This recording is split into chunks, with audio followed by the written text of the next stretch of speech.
नमस्कार दोस्तों। तो आज हमारा स्वामी विवेकानंद जी से वार्तालाप पुस्तक का अंतिम भाग है, भाग 13, और इसका विषय है हार्वर्ड विश्वविद्यालय में स्वामी विवेकानंद।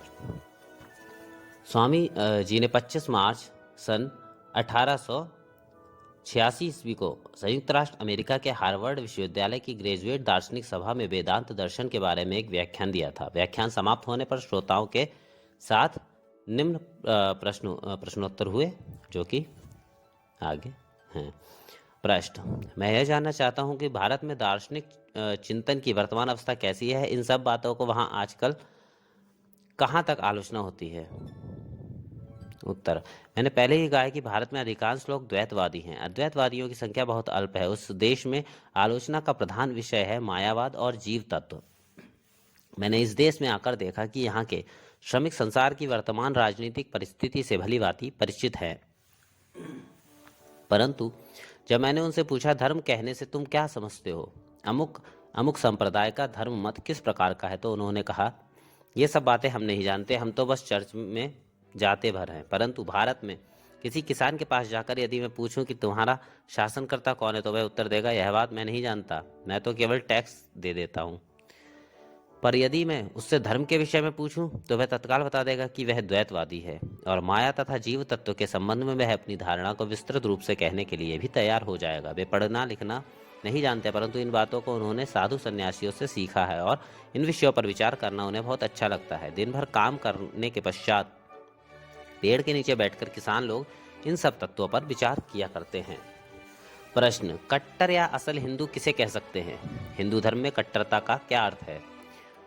उत्तर: वर्तमान काल में तो खान पान अथवा विवाह के विषय में जातिगत विधि निषेध का पालन करने से ही कट्टर या असल हिंदू हो जाता है, फिर वह चाहे जिस किसी धर्म मत में विश्वास क्यों न करे, कुछ बनता बिगड़ता नहीं। भारत में कभी भी कोई नियमित धर्म मंडल या चर्च नहीं था, इसलिए कट्टर या असल हिंदूपन गठित या नियमित करने के लिए संघबद्ध रूप कभी चेष्टा नहीं हुई। संक्षेप में हम कह सकते हैं कि जो वेदों में विश्वास रखते हैं वे ही असल या कट्टर हिंदू हैं, पर वास्तव में देखने में यह आता है कि द्वैतवादी संप्रदायों में अनेक केवल वेद विश्वासी न होकर पुराणों में ही अधिक विश्वास रखते हैं। प्रश्न: आपके हिंदू दर्शन ने यूनानियों के स्टोइक दर्शन पर किस प्रकार प्रभाव डाला है?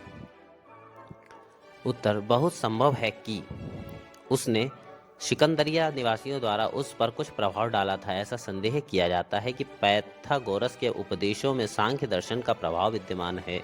जो हो, हमारी यह धारणा है कि सांख्य दर्शन ही वेदों में निहित दार्शनिक तत्वों का युक्ति विचार द्वारा समन्वय करने का सबसे प्रथम प्रयत्न है। हम वेदों तक में कपिल के नाम का उल्लेख पाते हैं। ऋषिम प्रसूतम कपिलम यस्तमग्रे, ये श्वेताश्वतर उपनिषद से है, जिन्होंने उन कपिल ऋषि को पहले प्रसव किया था, इसका अर्थ है। अच्छा, यहाँ पर अभी एक शब्द आया था स्टोइक दर्शन। इसका संभवतः ईसा से 308 वर्ष पूर्व ग्रीस के दार्शनिक जीनो ने इस दर्शन का प्रचार किया था। इनके मत से सुख दुख भला बुरा सब विषयों में समभाव संपन्न रहना और विचलित हो रहकर सबको सहना ही मनुष्य जीवन का परम पुरुषार्थ है। फिर प्रश्न है, पाश्चात्य विज्ञान के साथ इस मत का विरोध कहाँ पर है? उत्तर: विरोध कुछ भी नहीं है, बल्कि हमारे इस मत के साथ पाश्चात्य विज्ञान का सादृश्य ही है। हमारा परिणामवाद तथा आकाश और प्राण तत्व ठीक आपके आधुनिक दर्शनों के सिद्धांत के समान है। आपका परिणामवाद या क्रम विकास हमारे योग और सांख्य दर्शन में पाया जाता है। दृष्टांत स्वरूप देखिए, पतंजलि ने बतलाया है कि प्रकृति के आपूरण के द्वारा एक जाति अन्य जाति में परिणत होती है। जात्यंतर परिणामः प्रकृत्या पूरात्। केवल इसकी व्याख्या के विषय में पतंजलि के साथ पाश्चात्य विज्ञान का मतभेद है। पतंजलि की परिणाम की व्याख्या आध्यात्मिक है। वे कहते हैं, जब एक किसान अपने खेत में पानी देने के लिए पास के ही जलाशय से पानी लेना चाहता है, तो बस वह पानी को रोक रखने वाले द्वार को खोल भर देता है।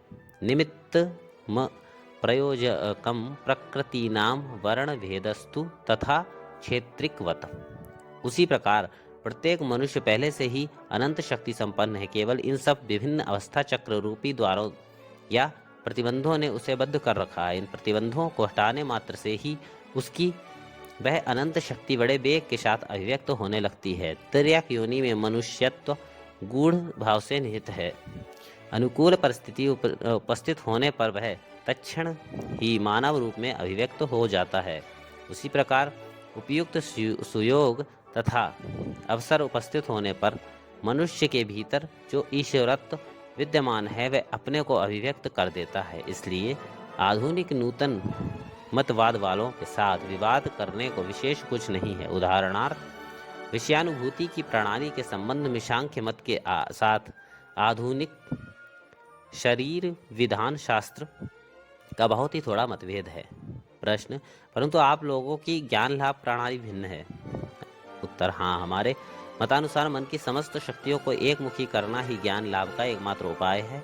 वही विज्ञान में बाह्य विषयों पर मन को एकाग्र करना होता है और अंतर विज्ञान में मन की गति को आत्माभिमुखी करना पड़ता है। मन की इस एकाग्रता को ही हम योग कहते हैं।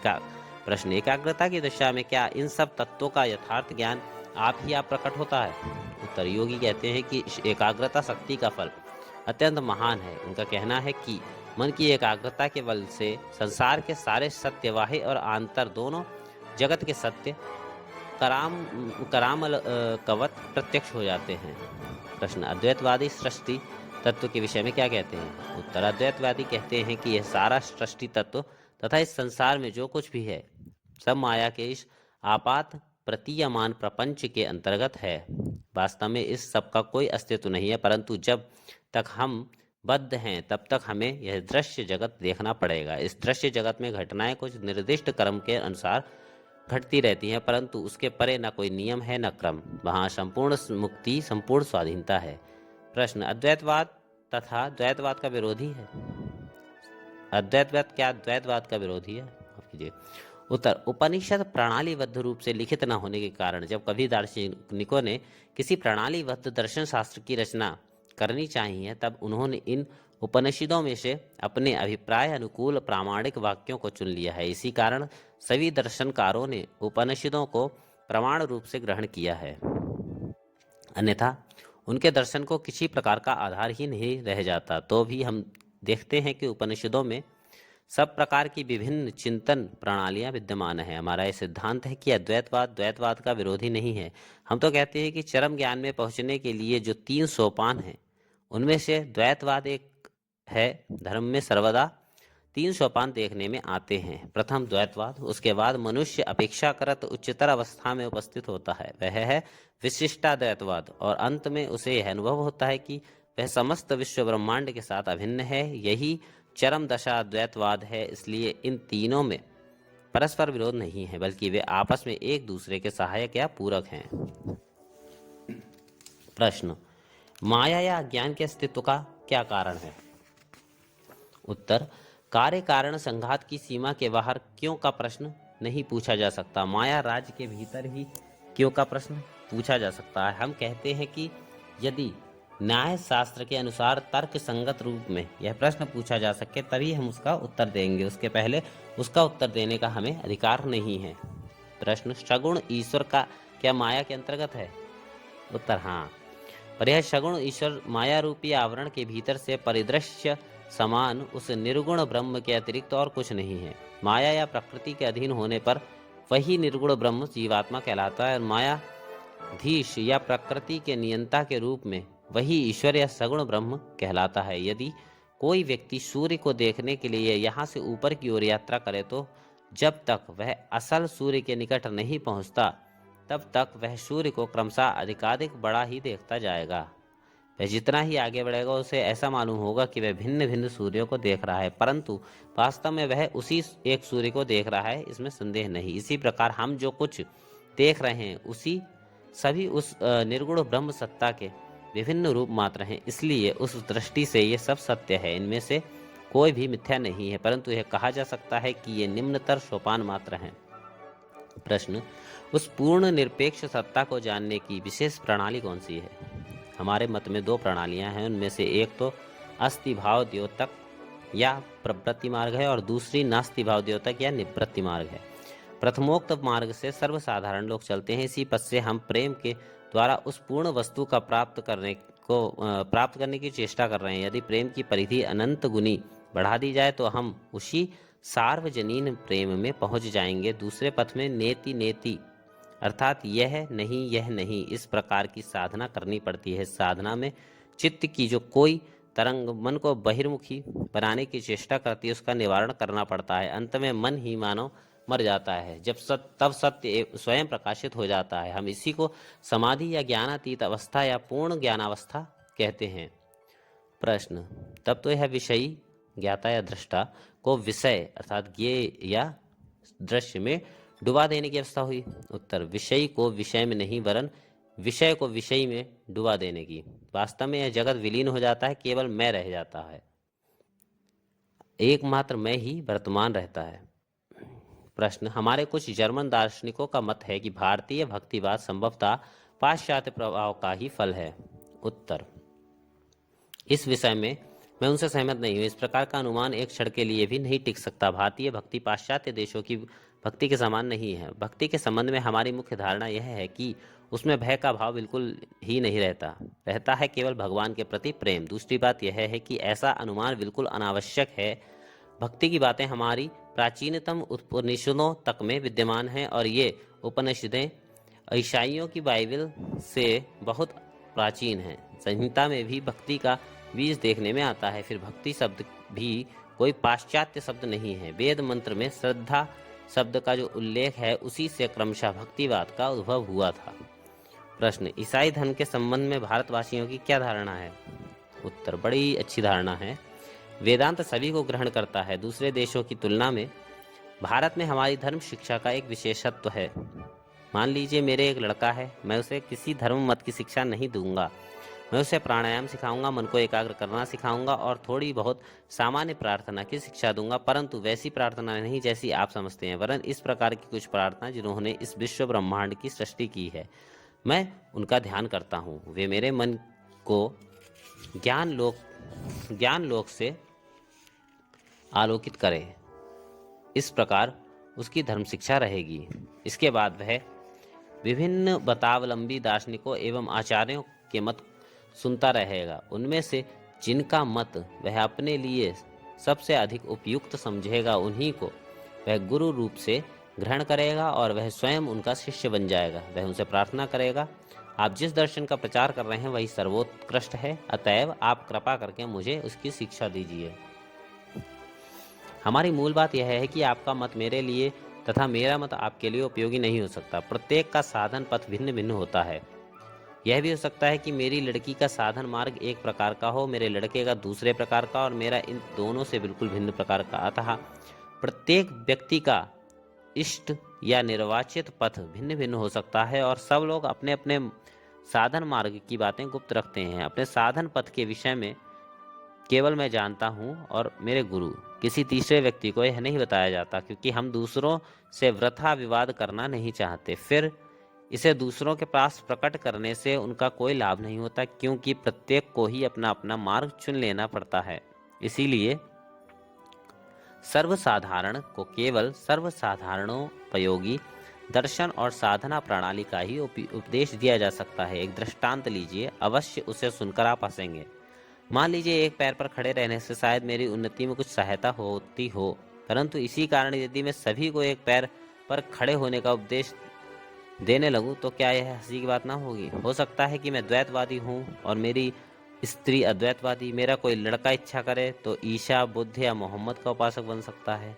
वे उसके इष्ट हैं। हाँ, यह अवश्य है कि उसे अपने जातिगत सामाजिक नियमों का पालन करना पड़ेगा। प्रश्न, क्या सब हिंदुओं का जाति विभाग में विश्वास है? उत्तर, उन्हें बाध्य होकर जातिगत नियम मानने पड़ते हैं। उनका भले ही उनमें विश्वास ना हो, पर तो भी वे सामाजिक नियमों का उल्लंघन नहीं कर सकते। प्रश्न, इस प्राणायाम और एकाग्रता का अभ्यास क्या सब लोग करते हैं?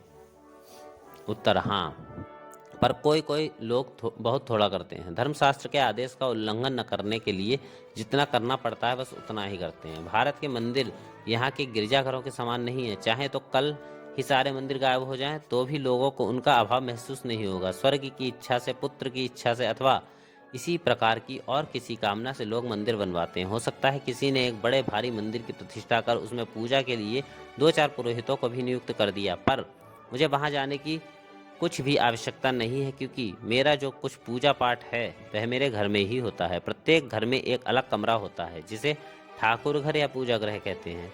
दीक्षा ग्रहण के बाद प्रत्येक बालक या बालिका का यह कर्तव्य हो जाता है कि वह पहले स्नान करे, फिर पूजा, संध्या वंदन आदि।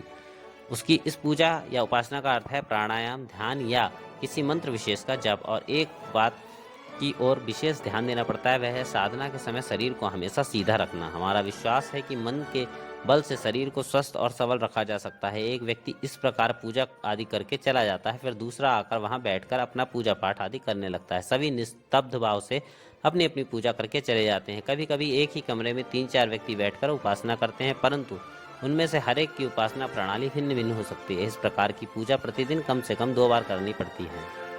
प्रश्न, आपने जिस अद्वैत अवस्था के बारे में कहा है वह क्या केवल एक आदर्श है अथवा वास्तव में किसी ने यह अवस्था प्राप्त की भी है? उत्तर, हम तो उस अवस्था को प्रत्यक्ष का ही विषय जानते हैं। हम कहते हैं कि यह अवस्था प्रत्यक्ष उपलब्धि करने का ही विषय है। यदि वह केवल थोड़ी बात हो तब तो उसका कुछ भी मूल्य नहीं। उस तत्व की उपलब्धि करने के लिए वेदों में 3 उपाय बतलाए गए हैं: श्रवण, मनन और निध्यासन। इस आत्म तत्व के विषय में पहले श्रवण करना होगा। श्रवण करने के बाद इस विषय पर विचार करना होगा। आंखें मूंद कर विश्वास न कर, अच्छी तरह विचार करके समझ बूझ कर उस पर विश्वास करना होगा। इस प्रकार अपने सत्य स्वरूप पर विचार करके उसके निरंतर ध्यान में नियुक्त होना होगा, तब उसका साक्षात्कार होगा। यह प्रत्यक्षानुभूति ही यथार्थ धर्म है। केवल किसी मतवाद को स्वीकार कर लेना धर्म का अंग नहीं है। हम तो कहते हैं कि यह समाधि या ज्ञानातीत अवस्था ही धर्म है।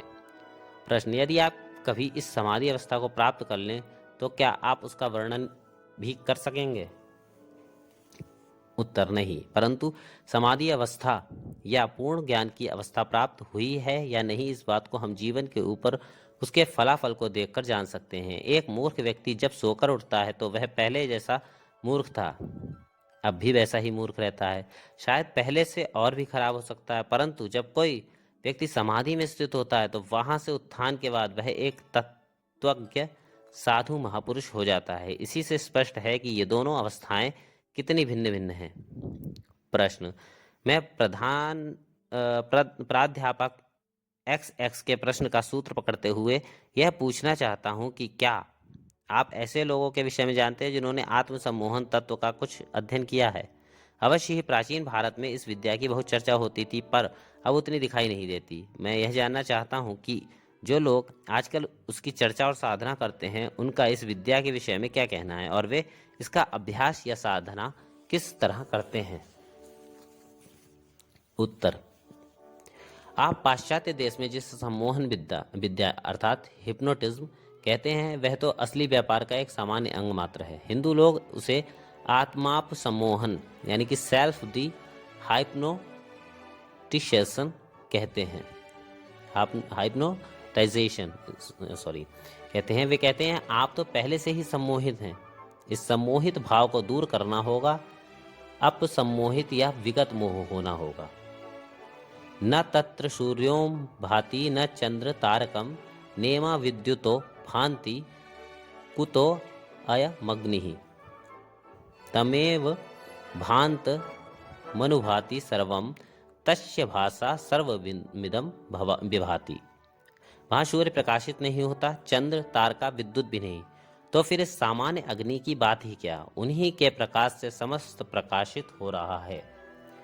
यह तो सम्मोहन नहीं है, यह तो अपसम्मोहन या मोह को दूर करना है। हम कहते हैं कि वह प्रत्येक धर्म जो इस प्रपंच की सत्यता की शिक्षा देता है एक प्रकार से सम्मोहन का प्रयोग कर रहा है। केवल अद्वैतवादी ही ऐसे हैं जो सम्मोहित होना नहीं चाहते। एकमात्र अद्वैतवादी ही समझते हैं कि सभी प्रकार के द्वैतवाद से सम्मोहन या मोह उत्पन्न होता है।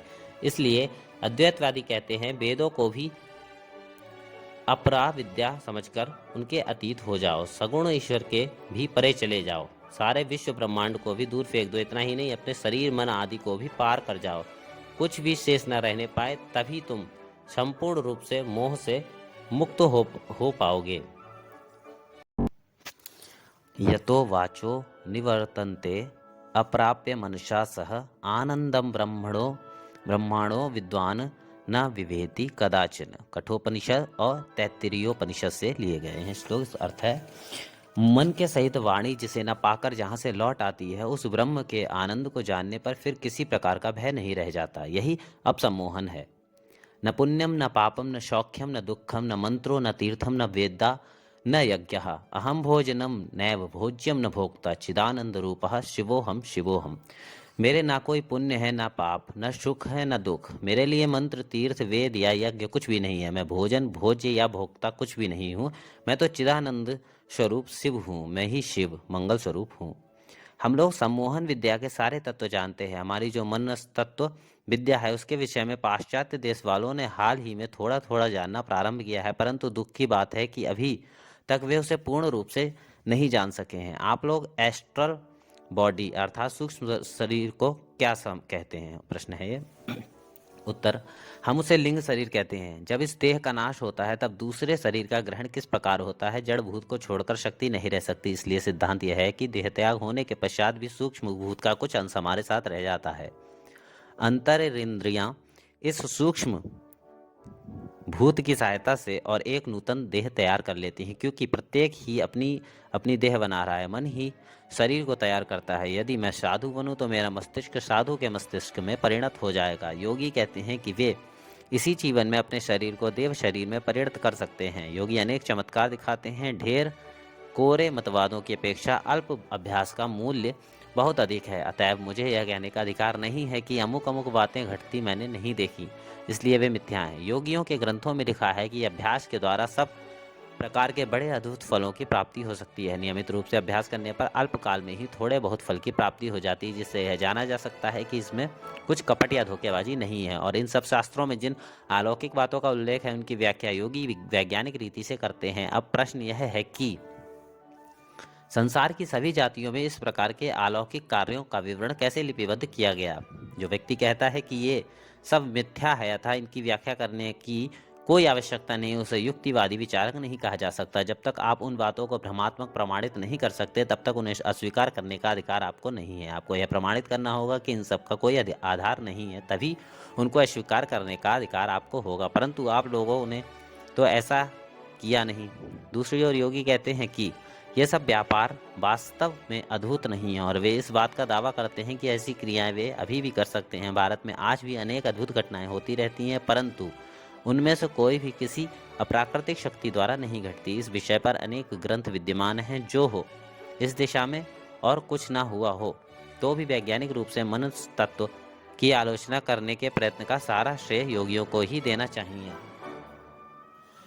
प्रश्न, योगी क्या क्या चमत्कार दिखा सकते हैं? इसके उदाहरण क्या आप दे सकते हैं? उत्तर, योगियों का कथन है कि अन्य किसी विज्ञान की चर्चा करने के लिए जितने विश्वास की आवश्यकता होती है, योग विद्या के निमित्त उससे अधिक विश्वास की जरूरत नहीं। किसी विषय को स्वीकार करने के बाद एक भद्र व्यक्ति उसकी सत्यता की परीक्षा के लिए जितना विश्वास करता है, उससे अधिक विश्वास करने को योगी लोग नहीं कहते। योगी का आदर्श अतिशय उच्च है। मन की शक्ति से जो सब कार्य हो सकते हैं उनमें से निम्नतर कुछ कार्यों को मैंने प्रत्यक्ष देखा था। मैं इस पर अविश्वास नहीं कर सकता कि उच्चतर कार्य भी मन की शक्ति द्वारा हो सकते हैं। योगी का आदर्श है सर्वज्ञता और सर्वशक्तिमत्ता की प्राप्ति कर उसकी सहायता से शाश्वत शांति और प्रेम का अधिकारी हो जाना। मैं एक योगी को जानता हूँ जिन्हें एक बड़े विषैले सर्प ने काट लिया था। सर्पदंश होते ही वे बेहोश हो जमीन पर गिर पड़े। संध्या के समय वे होश में आए। उनसे जब पूछा गया कि क्या हुआ था तो वे बोले, मेरे प्रीतम के पास से एक दूत आया था। इन महान महात्मा की सारी घृणा, क्रोध और हिंसा का भाव पूर्ण रूप से दग्ध हो चुका है। कोई भी चीज उन्हें बदला लेने के लिए प्रवृत्त नहीं कर सकती। वे सर्वदा अनंत प्रेम स्वरूप हैं और प्रेम की शक्ति से सर्वशक्तिमान हो गए हैं। बस ऐसा व्यक्ति ही यथार्थ योगी है, और सब शक्तियों का विकास अनेक प्रकार के चमत्कार दिखलाना गौड़ मात्र है। यह सब प्राप्त कर लेना योगी का लक्ष्य नहीं है। योगी कहते हैं कि योगी के अतिरिक्त अन्य सब मानो गुलाम हैं। खाने पीने के गुलाम, अपनी स्त्री के गुलाम, अपने लड़के बच्चों के गुलाम, रुपए पैसे के गुलाम, स्वदेशवासियों के गुलाम, नाम यश के गुलाम, जलवायु के गुलाम, इस संसार के हजारों विषयों के गुलाम। जो मनुष्य इन बंधनों में से किसी में भी नहीं फंसे हैं वे ही यथार्थ पुरुष हैं, यथार्थ मनुष्य हैं, अर्थात यथार्थ योगी हैं। इहैव तैर्जितः सर्गो येषां साम्ये स्थितं मनः निर्दोषम ही समम ब्रह्म तस्माद् ब्रह्माणि तेव स्थिता। जिनका मन साम्य भाव में अवस्थित है उन्होंने यही संसार पर जय प्राप्त कर ली है। ब्रह्म निर्दोष और संभावापन्न हैं, इसलिए वे ब्रह्म में अवस्थित हैं। प्रश्न, क्या योगी जाति भेद को विशेष आवश्यक समझते हैं? उत्तर, नहीं। जाति विभाग तो उन लोगों को जिनका मन अभी अपरिपक्व है शिक्षा प्रदान करने का एक विद्यालय मात्र है। प्रश्न, इन समाधि तत्व के साथ भारत की गर्म जलवायु का तो कुछ संबंध नहीं है? उत्तर, मैं तो ऐसा नहीं समझता। कारण, समुद्र धरातल से 15,000 फीट की ऊंचाई पर सुमेरु के समान जलवायु वाले हिमालय में ही तो योग विद्या का उद्भव हुआ था। प्रश्न, ठंडी जलवायु में क्या योग में सिद्धि प्राप्त हो सकती है? उत्तर, हाँ, अवश्य हो सकती है, और संसार में इसकी प्राप्ति जितनी संभव है उतना संभव और कुछ भी नहीं है। हम कहते हैं आप लोग, आप में से प्रत्येक जन्म से ही वैदांतिक हैं। आप अपने जीवन के प्रत्येक मुहूर्त में संसार की प्रत्येक वस्तु के साथ अपने एकत्व की घोषणा कर रहे हैं। जब कभी आपका हृदय सारे संसार के कल्याण के लिए उन्मुख होता है तभी आप अनजाने में सच्चे वेदांतवादी हो जाते हैं। आप नीतिपरायण हैं पर यह नहीं जानते कि आप क्यों नीतिपरायण हो रहे हैं। एकमात्र वेदांत दर्शन ही नीति तत्व का विश्लेषण कर मनुष्य को ज्ञान पूर्वक नीतिपरायण होने की शिक्षा देता है। वह सब धर्मों का सार स्वरूप है। प्रश्न, आपके मत में क्या हम पाश्चात्यों में ऐसा कुछ असामाजिक भाव है जिसके कारण हम इस बहुवादी और भेदपरायण बन रहे हैं और जिसके अभाव के कारण प्राच्य देश के लोग हमसे अधिक सहानुभूति संपन्न हैं? उत्तर, मेरे मत में पाश्चात्य जाति अधिक निर्दय स्वभाव की है और प्राच्य देश के लोग सब भूतों के प्रति अधिक दया संपन्न हैं। परंतु इसका कारण यही है कि आपकी सभ्यता बहुत ही आधुनिक है। किसी के स्वभाव को दयालु बनाने के लिए समय की आवश्यकता होती है। आप में शक्ति काफी है, परंतु जिस मात्रा में शक्ति का संचय हो रहा है उस मात्रा में हृदय का विकास नहीं हो पा रहा है। विशेषकर मन संयम का अभ्यास बहुत ही अल्प परिमाण में हुआ है। आपको साधु और शांत प्रकृति बनने में बहुत समय लगेगा, पर भारतवासियों के प्रत्येक रक्त बिंदु में यह भाव प्रभावित हो रहा है। यदि मैं भारत के किसी गांव में जाकर वहां के लोगों को राजनीति की शिक्षा देना चाहूं तो वे इसे नहीं समझेंगे, परंतु यदि मैं उन्हें वेदांत का उपदेश दूं तो वे कहेंगे, हाँ स्वामी जी, अब हम आपकी बात समझ रहे हैं, आप ठीक कह रहे हैं। आज भी भारत में सर्वत्र यह वैराग्य या अनासक्ति का भाव देखने में आता है। आज हमारा बहुत पतन हो गया है, परंतु अभी भी वैराग्य का प्रभाव इतना अधिक है कि राजा भी अपने राज्य को त्याग कर साथ में कुछ भी न लेता हुआ देश में सर्वत्र पर्यटन करेगा। कहीं कहीं पर गांव की एक साधारण लड़की भी अपने चरखे से सूत काटते समय कहती है, मुझे द्वैतवाद का उपदेश मत सुनाओ, मेरा चरखा तक सो अहम कह रहा है। इन लोगों के पास जाकर उनसे वार्तालाप कीजिए और उनसे पूछिए कि जब तुम इस प्रकार शो अहम कहते हो तो फिर उस पत्थर को क्यों प्रणाम करते हो? इसके उत्तर में वे कहेंगे, आपकी दृष्टि में तो धर्म एक मतवाद मात्र है, पर हम तो धर्म का अर्थ प्रत्यक्षानुभूति ही समझते हैं। उनमें से कोई शायद कहेगा, मैं तो तभी यथार्थ वेदांतवादी होऊंगा जब सारा संसार मेरे सामने से अंतर्हित हो जाएगा, जब मैं सत्य के दर्शन कर लूंगा। जब तक मैं उस स्थिति में नहीं पहुंचता तब तक मुझमें और एक असाधारण अज्ञ व्यक्ति में कोई अंतर नहीं है। यही कारण है कि मैं प्रस्तर मूर्ति की उपासना कर रहा हूँ, मंदिर में जाता हूँ जिससे मुझे प्रत्यक्षानुभूति हो जाए। मैंने वेदांत का श्रवण किया तो है, पर मैं अब उस वेदांत प्रतिपाद्य आत्म तत्व को देखना चाहता हूँ, उसका प्रत्यक्ष अनुभव कर लेना चाहता हूँ। वाग वैखरी शब्द झरी शास्त्र व्याख्याना कौशलम वैदुष्यम विदुषाम तद्वत् भुक्तये न तु मुक्तये। ये विवेक चूड़ामणि से लिया गया है। धारा प्रभा रूप से मनोरम वाक्यों की योजना, शास्त्रों की व्याख्या करने के नाना प्रकार के कौशल, ये केवल पंडितों के आमोद के लिए ही हैं। इनके द्वारा मुक्ति लाभ की कोई संभावना नहीं है। ब्रह्म के साक्षात्कार से ही हमें उस मुक्ति की प्राप्ति होती है। प्रश्न, आध्यात्मिक विषय में जब सर्वसाधारण के लिए इस प्रकार की स्वाधीनता है तो क्या इस स्वाधीनता के साथ जाति वेद का मानना मेल खाता है? उत्तर, कदापि नहीं। लोग कहते हैं कि जाति भेद नहीं रहना चाहिए। इतना ही नहीं, बल्कि जो लोग भिन्न भिन्न जातियों के अंतर्गत हैं वे भी कहते हैं कि जाति विभाग कोई बहुत उच्च स्तर की चीज नहीं है। पर साथ ही वे यह भी कहते हैं कि यदि तुम इससे अच्छी कोई अन्य वस्तु हमें दे दो तो हम इसे छोड़ देंगे। वे पूछते हैं कि तुम इनके बदले में हमें क्या दोगे? जाति भेद कहाँ नहीं है, बोलो। आप भी तो अपने देश में इसी प्रकार के एक जाति विभाग की सृष्टि करने का प्रयत्न सर्वदा कर रहे हैं। जब कोई व्यक्ति कुछ अर्थ संग्रह कर लेता है तो वह कहने लगता है कि मैं भी तुम्हारे 400 धनिकों में से एक हूँ। केवल हम ही लोग एक स्थायी जाति विभाग का निर्माण करने में सफल हुए हैं। अन्य देश वाले इस प्रकार के स्थायी जाति विभाग की स्थापना करने के लिए प्रयत्न कर रहे हैं, किंतु वे सफल नहीं हो पा रहे हैं।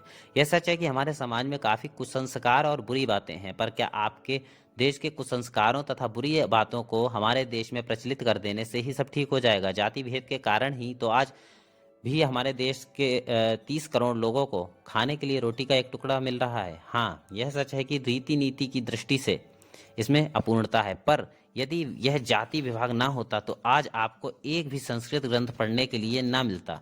इसी जाति विभाग के द्वारा ऐसी मजबूत दीवारों की सृष्टि हुई है जो सत सत बाहरी चढ़ाइयों के बावजूद भी नहीं गिरी। आज भी वह प्रयोजन मिटा नहीं है।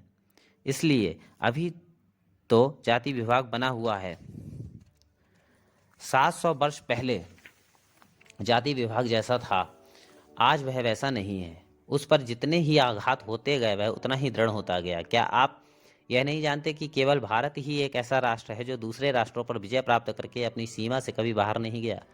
महान सम्राट अशोक यह विशेष रूप से कह गए थे कि उनके कोई भी उत्तराधिकारी पर राष्ट्र विजय के लिए प्रयत्न ना करें। यदि कोई अन्य जाति हमारे यहाँ प्रचारक भेजना चाहती है तो भेजे, पर वह हमारी वास्तविक सहायता ही करे। राष्ट्रीय संपत्ति स्वरूप हमारा जो धर्म भाव है उसे क्षति न पहुंचाए। ये सब विभिन्न जातियां हिंदू जाति पर विजय प्राप्त करने के लिए क्यों आई?